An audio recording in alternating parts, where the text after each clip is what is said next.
My name is Debbie Graham. Well, I've been working in community services since about 1995.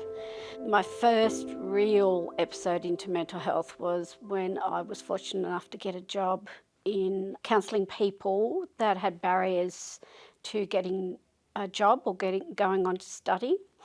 So that was great training ground because you got to work with a multitude of different mental health diagnoses.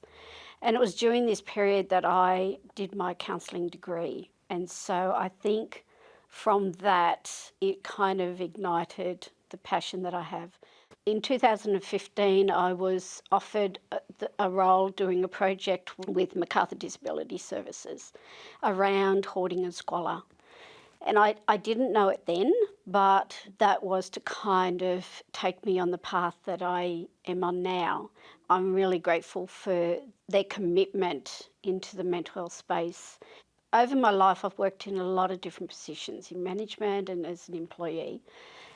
And what I've seen over that period is that people with mental health challenges, for the most part, services don't know what to do with. They don't know how to support them, and they're just seen as a bit of a problem. And so I take all of those experiences, my lived experience, my education, my skills, all of that stuff, and I use it and hopefully model what you do and what you don't do. And I think that's what's helped me to get through and to be that advocate of mental health change, hopefully to help break down the stigma and the shame that's still attached to mental health.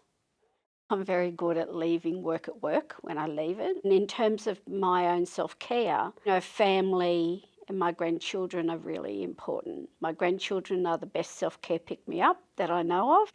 I think in terms of self-care, for me, being near the water is my biggest self-care. Anywhere near the water, whether it's on the harbour, taking a walk along the beach, grabbing fish and chips and eating it as the waves roll in, like anything near the water. And just being able to, down tools and spend time with my husband has been really good self-care for me. Mental illness is a term that describes the diagnosis. Mental health, well-being or mental health is a term that describes the whole person. So where do they feel that they're sitting in their mental health? Mental illness might be the diagnosis, but mental health well-being is about the individual's capacity to manage and to function on a daily basis. People with a mental health diagnosis, they're not their diagnosis, that's not who they are. They are people who have a mental health diagnosis. And I think if we can convey that message, I think we are doing well. I'm a true believer in mental health recovery, and it's possible. I see it all the time. And I think if we can get that message out there, I think it's good for the person to know that they can recover from a mental health diagnosis. Mental wellbeing is about how somebody views their own mental health challenges.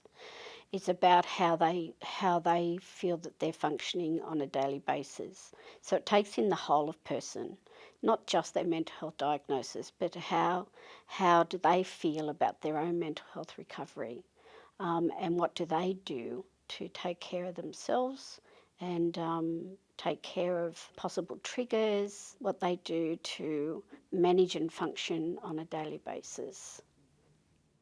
The greatest thing that needs to happen to normalise mental health is the ability to have more conversations around mental health. We will get to that point where we talk about mental health in the same way as we talk about having a headache. And when we get to that point, I think that's when we know that the stigma and the shame that still surrounds mental health is reduced or taken away altogether. I think there needs to be more funding, but not just during COVID, but into the future. I mean, there's a lot of stuff on the news at the moment about, mental health, money being poured into mental health because of the increase in mental health for people that are in lockdown. But I think we need to broaden it out. I think we need to look further into the future and do some forward planning. And we definitely need more peer workers, because I think they bring something extra that someone who doesn't have a lived experience brings. A peer worker is someone who has a lived experience of mental health that's paid to share their lived experience and who uses their lived experience in a way that helps to motivate and encourage others towards change.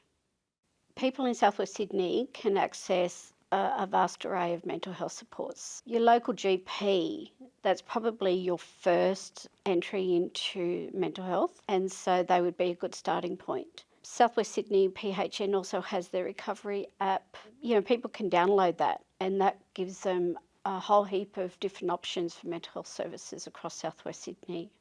And of course, if people want to do more training and develop their education and skills, they can of course enrol in Southwestern Sydney Recovery College. That will help to expand their understanding and knowledge as well. They can also ring places like Beyond Blue, the Black Dog Institute, Mental Health Coordinating Council, Being, and they're all places where they can go and seek help and be provided with that help. And Lifeline, of course. So this year has been a really tough year for people. It's been a horrible year. And I think people are trying to navigate something they haven't been through.